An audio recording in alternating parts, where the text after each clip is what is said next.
Wow, guys, have you been outside today? It is absolutely glorious.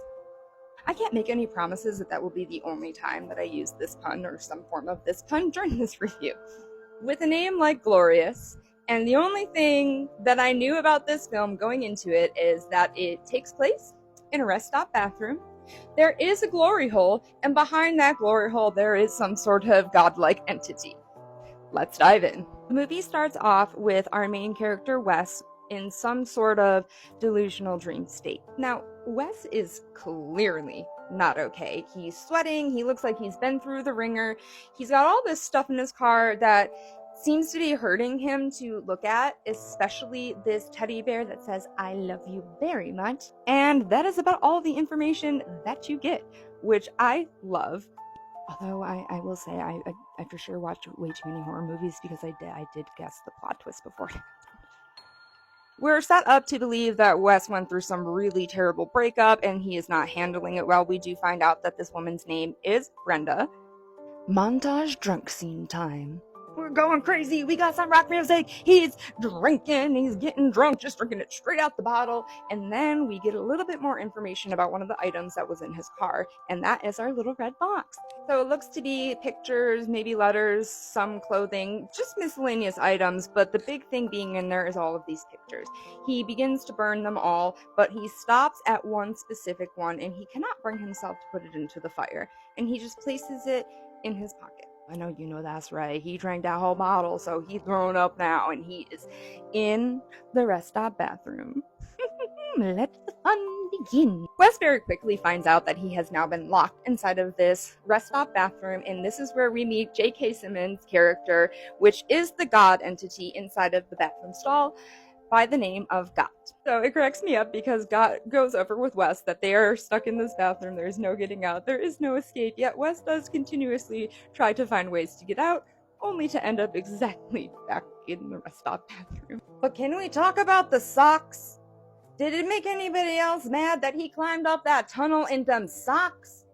Why you gotta make your life harder, bro? Take them off. Get your feet sticky. God is some type of god that was created to destroy the world, but that is not what he wants to do. So he's telling Wes that he is the only one who can make some sort of sacrifice to him in order to save the world. And the film does a glorious job. I'm really sorry about that one, guys. I know it was not good. Setting us up to believe that that sacrifice is putting his penis in the glory hole. Poor Gary was just trying to do his job. And, this is when shit really starts to get real, so let's fast forward. And yes, we do get the scene that everybody wants to see. He does stick it in the glory hole. We get all these flashback scenes between Wes and Brenda, and we finally get to put all of it together. Wes is the serial killer, guys. Time for my theories. Hear me out, guys. But Got was never real. In the beginning of the film, when Wes is in his dreamlike state, and he does see the eye of Got and then scares himself back into reality while in his car. Oh yeah, by the way, Got does want his liver. Not his. Now, after we do find out that Wes is a serial killer and get that flashback scene where he does kill Brenda, just so happens to be in the liver area. Anyone else notice that there was only one car in the parking lot at the end when Wes crawls out of the bathroom? Yet, there were two when Gary parked. Wes did truly love Brenda. She truly was different.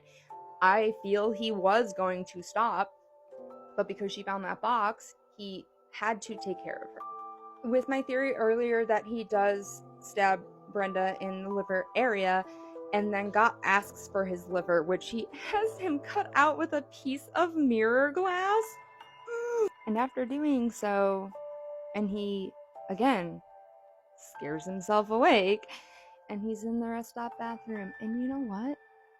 There's not blood all over the place from Gary being devoured. No. Heroes are remembered. You will be forgotten, and that's what you deserve. With those being the last words that Wes gets from Got, And then him again scaring himself awake in the bathroom that now has no blood, crawls outside where there is now only one car, and dies there. And I hear you guys. He meets this woman at the rest stop who notices that sticky stuff on the flower and basically is like, she knows what's up. When we first meet her, she's talking to Wes about how, like, things being broken usually means that they just stop trying.